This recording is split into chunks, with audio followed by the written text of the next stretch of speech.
Donc une vidéo pour que vous puissiez voir, si vous avez raté le conseil municipal, l'intégralité de la discussion qu'il y a eu autour d'une motion qui s'appelle « Pour un sport populaire et durable, respectueux de la dignité humaine et de l'environnement ». Donc je partage le titre et les délibérés à la fin. Mais par contre, je n'ai pas voté pour cette motion parce que je n'en partage pas un élément à l'intérieur qui est celui de ne pas appeler, de ne pas se joindre aux villes comme Marseille, Paris, Lille, etc.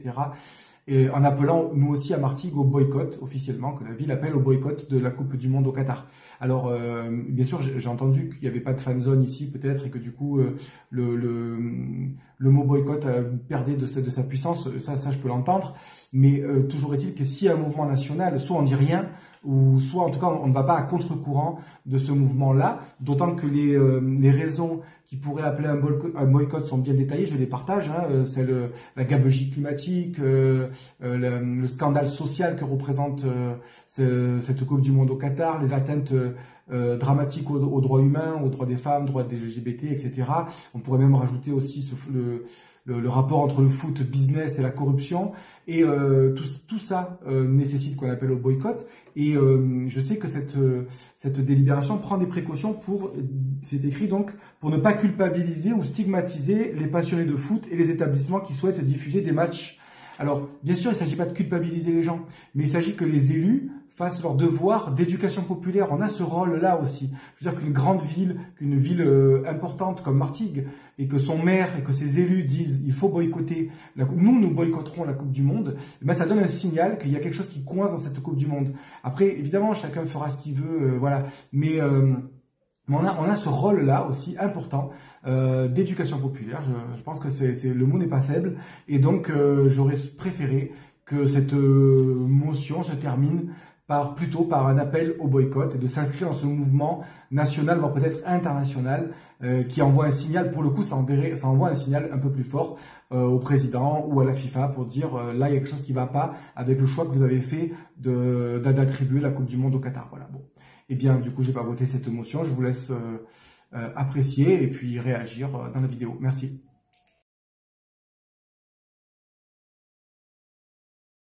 Gérard Fro.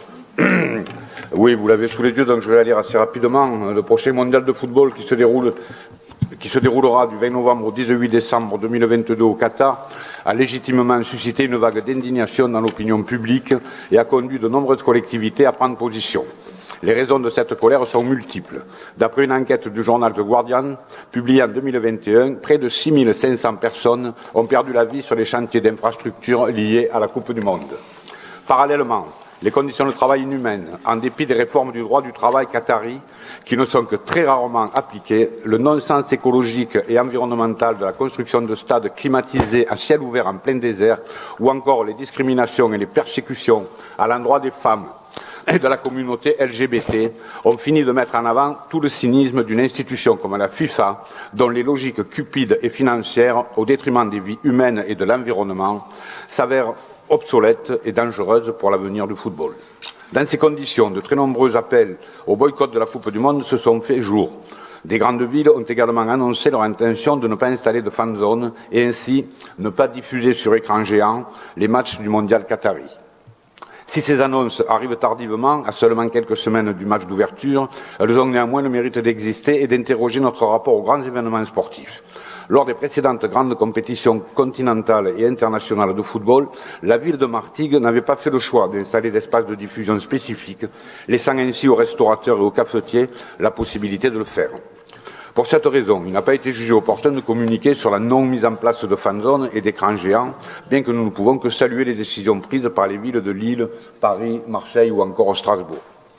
Malgré notre indignation, une certitude persiste. Le mondial au Qatar aura bien lieu et ne fera pas l'objet d'un boycott institutionnel comme nous aurions pu l'espérer. Nos espoirs se dirigent maintenant vers une prise de conscience citoyenne et collective que nous souhaitons la plus large possible pour qu'un signal fort soit envoyé aux instances dirigeantes sportives. Mais cet appel ne peut se faire qu'à la condition de ne pas culpabiliser et stigmatiser les passionnés du football et les établissements qui souhaitent diffuser les matchs et qui sont, les uns et les autres, prisonniers de choix qui ne sont pas les leurs. Si la Coupe du Monde au Qatar est un scandale, elle n'est cependant pas un événement isolé ou un simple accident de parcours. L'histoire du football et du sport en général en atteste.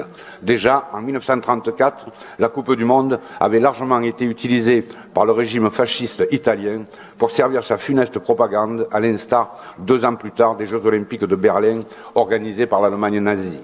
L'instrumentalisation de la Coupe du Monde de 1978 par la junte militaire qui dirigeait alors l'Argentine avait suscité quant à elle de multiples mobilisations. Plus récemment, les Jeux Olympiques d'hiver 2014 organisés à Sotchi et la Coupe du Monde 2018 de football qui s'est déroulée elle aussi en Russie viennent compléter un sinistre bilan auquel nous pourrions ajouter entre autres les Jeux européens attribués respectivement en 2015 et 2019 à l'Azerbaïdjan et à la Biélorussie. Enfin, et alors que l'urgence climatique ne s'est jamais faite aussi pressante, comment ne pas évoquer cette annonce hallucinante du Comité olympique d'Asie qui permet à l'Arabie saoudite, pays largement épinglé pour non-respect des droits de l'homme, d'organiser les Jeux asiatiques d'hiver en plein désert.